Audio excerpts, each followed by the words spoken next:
Providence police giving an update on their investigation into that moped crash from over the weekend. Good evening, I'm Brian Yacono. And I'm Kim Kaluni, and the crash injured 24-year-old Jamal Gonzalez. Police say they are still trying to figure out the role one of their cruisers played in this incident.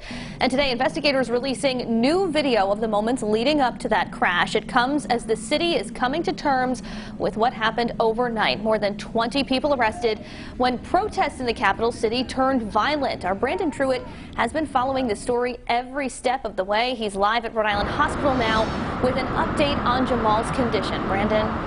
Well, Brian and Kim, Jamal's family telling me, unfortunately, his condition really taking a turn for the worse last night. They say he's had more swelling to his brain and fluid has had to be drained from his head.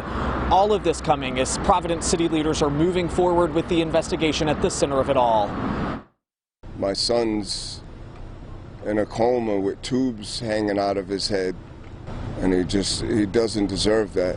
You can hear the pain in Mark Gonzalez's voice talking about his son Jamal, the 24-year-old critically injured in a moped accident on Sunday. I want justice. I want criminal justice. Gonzalez believes police broke the law when following his son. Police saying it was hundreds of moped and ATVs taking over the streets that brought them there in the first place. We're here to give you an update. On Wednesday, Providence public safety officials, along with the Attorney General and state police, releasing two new videos they say have not been seen before. The first appears to show Jamal riding down Elmwood Avenue, closely followed by police, both driving out of frame.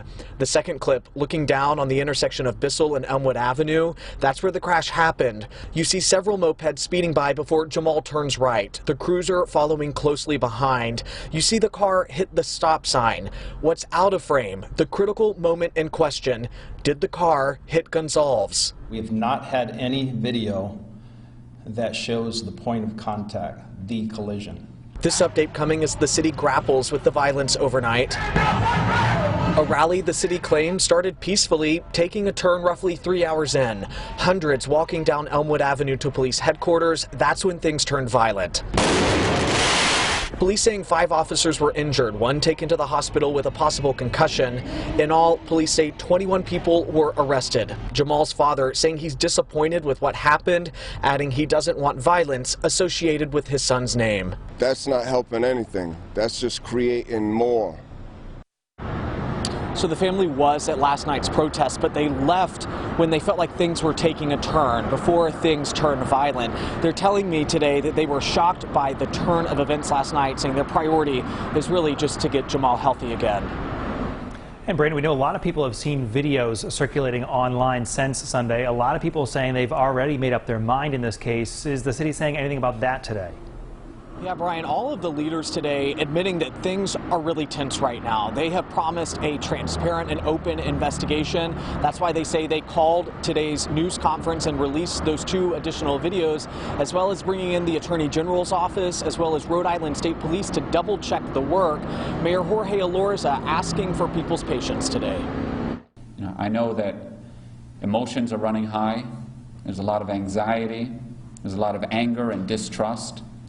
And what I urge all of our residents here in the city of Providence is to please withhold judgment on exactly what happened. And let's focus on a thorough, complete, transparent investigation. That's what we are absolutely committed to. And Mayor Jorge Alorza saying that they are pledging to release body cam video that is being used in the days to come here as a part of this investigation. And Brian and Kim, really, they are asking for anyone in the public who has video of this to turn it over to them. Brandon, an important message. If you have that video, please send it to police.